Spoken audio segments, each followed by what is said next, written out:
ଆଜି ସକାଳର ସୂର୍ଯ୍ୟର ପ୍ରଥମ କିରଣ ମୋର ଆଜି କଟକରେ ଦେଖିବାର ଅଛି। କ'ଣ ପାଇଁ ନା ନନାକୁ ପୂଜାରେ କୌଣସି ପୂଜା ସାହାଯ୍ୟ ବି ମୋତେ କରିବାର ଥିଲା, ତ ସେଥିପାଇଁ ଦୁଇ ଭାଇ ମିଶିକି ଚାଲି ଯାଇଥିଲୁ କଟକ। ଆଉ ସକାଳର ଭାଇ ଭ୍ୟୁ ପୁରା ଏ କ୍ଲାସ୍, କ'ଣ ନ କହିବ ଯେ ମଜା ହିଁ କିଛି ଅଲଗା। ମୋତେ ଡର ଥିଲା ଏଇଆ କି ଯେ ଥଣ୍ଡା ଥଣ୍ଡା ସକାଳ ପବନ ଖାଇକି ଯେ ଥଣ୍ଡା ମୋତେ ନ ଧରିଛୁ। ମୁଁ ତ ମଜା ନେଉଛି, ଛାଡ଼ ଥଣ୍ଡା କଥା କ'ଣ କହିବି ଭାଇ। ତାପରେ କିଛି ସମୟରେ କୁଆଖିଆ ପାଖରେ ହେଲା ପରେ ନନା କହିଲେ ର ଚାହା ପିଇବା। ସେଠି ଯେଉଁ ସୂର୍ଯ୍ୟ ଯେଉଁ କିରଣ ପଡ଼ୁଥିଲା, ଚାହା ପିଇବା ଯେଉଁ ମଜା, ଆହା ହା ହା। ଦୁଇ ଭାଇ ସେଠି କିଛି ସମୟ ଚାହା ପିଇଲା ପରେ ସେ ଗାଡ଼ି ଧରିକି ବାହାରିଲେ। ମୋତେ ନନା କହିଲା ତୁ ମୋତେ ଗାଡ଼ି ଚଲା, ମୁଁ ବସିବି, କାହିଁକିନା ବହୁତ ସମୟ ଗାଡ଼ି ଚଲା। ମୁଁ କହିଲି ଠିକ୍ ଅଛି ଦେ। ମୁଁ ଭାଇ ସେଇ 40 45 50 ନେଲି। ନନା କହିଲା କ'ଣ ବି ଏତେ ଧୀରେ ଧୀରେ ଚାଲ। ତାପରେ ଭାଇ ଯେତେବେଳେ ଗାଡ଼ିକି ମୋଡ଼ିଲି 80 90, ନନା କହୁଛି ଏ ମାରିଦେବୁ ତୁ ମୋତେ ଆଜି ପକେଇକି।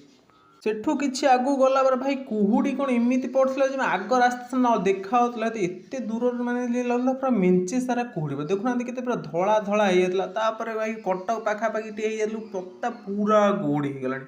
ସେଠୁ କିଛି ସମୟ ଗଲା ପରେ ପୁରା ସୂର୍ଯ୍ୟ କିରଣ